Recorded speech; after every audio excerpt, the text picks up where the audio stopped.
ڕۆژی 3/12/2024 ساڵێک بەسەر ئەو وادەیە تێپەڕیوەکەوا بریارە هەڵبژاردن یەکێتی مامۆسایانی کوردستان لە 3/12/2023 ئەنجام بدرێت. بەم بۆنەوە فراکسیۆنی زەرد لە یەکێتی مامۆسایانی کوردستان ڕاوەشکانە لە ڕەوانگەی هەستکردن بەرپرسایەتی نیشتیمانی و پیشەیانەی خۆی هەڵوێستی لەسەر ئەنجامدانی هەڵبژاردن دووبات دەکاتەوە کەوا پێویستە بە زووترین کات وادەی نوێی هەڵبژاردن یەکێتی مامۆسایانی کوردستان دیاری بکرێت و هەموو لایەنەکان پابەندن پێیوە. دوامین کۆنگرە یەکێتی مامۆسایانی کوردستان لە ساڵی 2011 ئەنجام درا.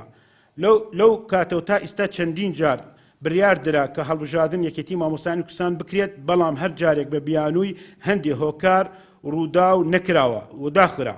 بۆیە ئێمە لە فراکسیۆنی زەرد لە یەکێتی مامۆسایانی کوردستان لە سۆنگەی هەستکردن بەرپرسایەتی لەسەر شانمان داوا لەسەر جەملایەنەکان بەشداربوون لە یەکێتی مامۆسایانی کوردستان دەکەین کە هەرچی زووە وادەی دیاری بکەین بۆ ئەنجامدانی هەڵبژاردن و بەستنی کۆنگرە. چونکە هیچ هۆکارێک بۆ نەبستنی کۆنگرە نابینین، هەلومەرجێک لەبار بۆ ئەنجامدانی ئەو پرۆسە، لەگەڵ ئەوەشدا لە ئێستا حکوومەتی هەرێمی کوردستانیش پێداگرە لەسەر بەستنی کۆنگرە و هاوکاتش ئەو پرسە لە ئێستا خواستی زۆرینەی ڕەهای مامۆسایانی کوردستانە.